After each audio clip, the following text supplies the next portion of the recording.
नमस्कार, मैं प्रद्युमन जोशीला हरियाणा से एक बहुत बड़ी खबर बाहर निकल करके आ रही है और खबर ऐसी है जिससे हरियाणा प्रदेश के अलग अलग इलाकों के लोगों का सीधा जुड़ाव है।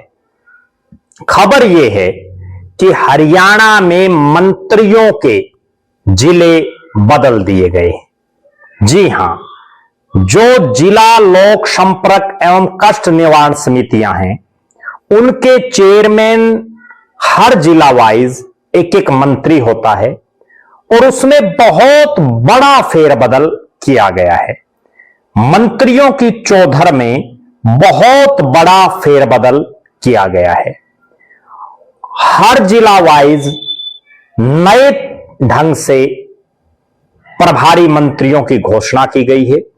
हरियाणा सरकार द्वारा जारी इस लेटर के मार्फत मैं पहले आपको सिलसिलेवार तरीके से बताता हूं कि किस किस मंत्री को और मुख्यमंत्री को कहां कहां जिम्मेदारी दी गई है और इसका कारण क्या है अचानक ये बदलने का, वो तमाम विश्लेषण हम करेंगे।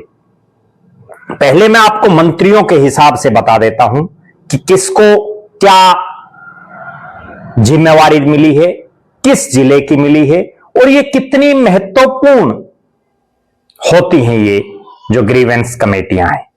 सबसे पहले प्रदेश के मुख्यमंत्री नायब सिंह सैनी, उनको गुरुग्राम और सिरसा। अनिल विज, जिनके पास पहले सिरसा का प्रभारी मंत्री के तौर पर वो काम कर रहे थे इस ग्रीवेंस कमेटी के चेयरमैन के तौर पर, अब वो यमुनानगर। कृष्ण लाल पंवार को पंचकुला और कुरुक्षेत्र, राव नरबीर सिंह को रेवाड़ी और हांसी, महिपाल ढांडा को पलवल और सोनीपत, विपुल गोयल को नूह और महेंद्रगढ़, अरविंद शर्मा को हिसार और चरखी दादरी, श्याम सिंह राणा को करनाल और कैथल, रणबीर गंगवा को पानीपत और झज्जर, कृष्ण बेदी को अंबाला और फतेहाबाद, श्रुति चौधरी को रोहतक, आरती सिंह राव को फरीदाबाद, राजेश नागर को भिवानी और गौरव गौतम को जींद। इन जिलों में ग्रीवेंस कमेटीज के जो चेयरमैन है वो ये मंत्री बनाए गए हैं समेत मुख्यमंत्री। बहुत महत्वपूर्ण होती हैं ये district public relations and grievances committee. इसमें उस जिले से संबंधित लोगों की शिकायतों को सुना जाता है, उनका समाधान किया जाता है। बाकायदा हर महीने इसकी मीटिंग हर जिलों में होती है। कई बार मंत्री उन मीटिंगों में नहीं पहुंच पाते तो उस जिले का जिला उपायुक्त यानी डीसी उस मीटिंग की चेयरमैनशिप करता है, अध्यक्षता करता है। शिकायतें सुनती है ये कमेटी, उनका समाधान भी करती है। उसके अलावा डी प्लान का एक बड़ा महत्वपूर्ण पैसा होता है जिसको विकास कार्यों में खर्चा किया जाता है, उसको भी ये मंत्री उस जिले में बांटते हैं जो करोड़ों रुपए में होता है। बड़ी महत्वपूर्ण ये ग्रीवेंस कमेटी होती है और इसमें किस किस मंत्री के पर कतरे गए हैं, किस किस मंत्री को ज्यादा चौधर दी गई है, वो आज के हम इस वीडियो में विश्लेषण करेंगे।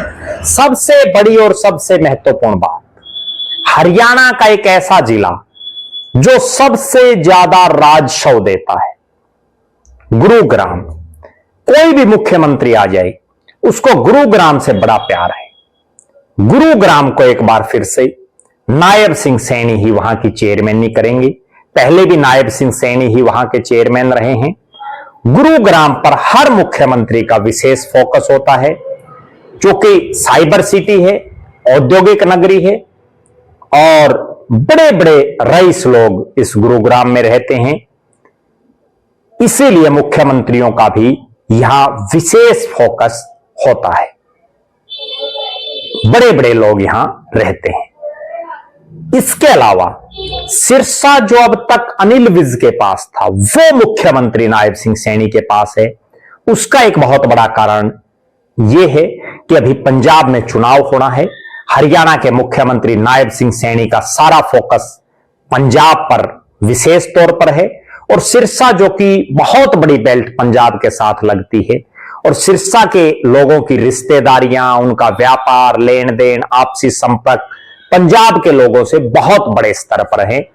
जब सिरसा में मुख्यमंत्री हर महीने आएंगे तो उसका एक विशेष असर पंजाब की राजनीति पर भी पड़ेगा। और इसके इतर सिरसा एक ऐसा जिला भी है जहां बीजेपी जीरो है, ना वहां बीजेपी का सांसद है, ना 5 के 5 हलकों में विधायक, और पहली मर्तबा नहीं, पिछली बार भी कोई विधायक नहीं था सिरसा से।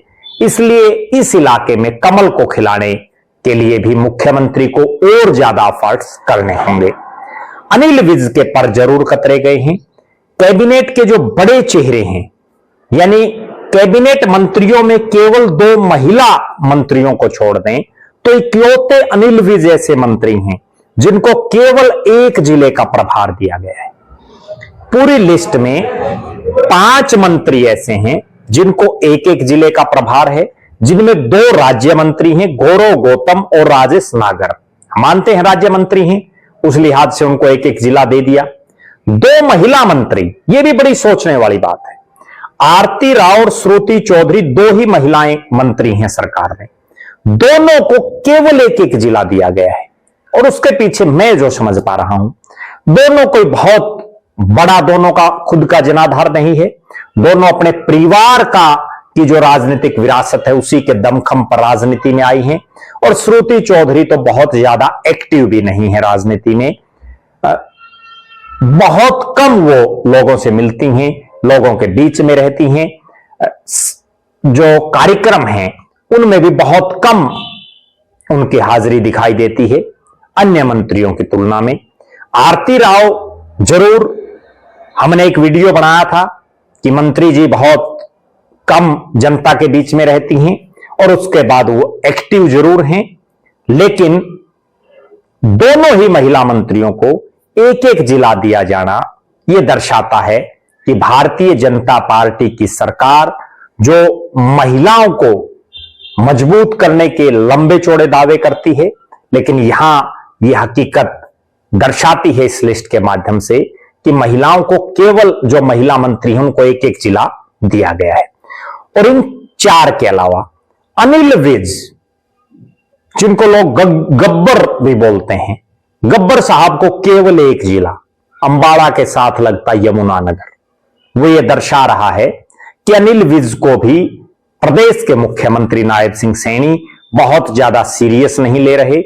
नहीं तो इतने पावरफुल मंत्री जिनका नाम मुख्यमंत्री के बाद 2 नंबर पर हो, जो सरकार में सबसे सीनियर मंत्री हो, और सबसे सीनियर मंत्री को केवल एक जिले का प्रभार चेयरमैन दे, यह दर्शाता है कि भारतीय जनता पार्टी में अनिल विज का फिलहाल कितना महत्व सरकार में है। इसके अलावा जिस तरह से हांसी और रेवाड़ी 2 जिलों में राव नरबीर सिंह को लगाया गया है, रेवाड़ी अहिरवाल का इलाका है और हांसी में भी अहिर मतदाताओं की संख्या अच्छी खासी है, यादव बाहुल्य बहुत से गांव हैं।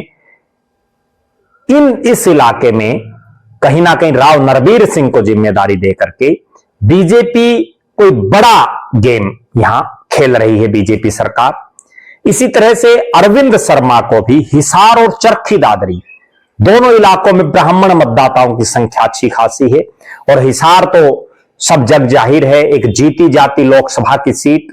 और उसके बाद जिस तरह से ब्राह्मण समाज ने बड़ा जबरदस्त विरोध यहां से बीजेपी के प्रत्याशी चौधरी रणजीत सिंह का किया, बड़ा बड़ा खेल खराब हुआ और जो है ब्राह्मण मतदाता आखिर तक भी बहुत बड़े स्तर पर बीजेपी के साथ नहीं लग पाए, जो हार का एक बहुत बड़ा कारण रहा।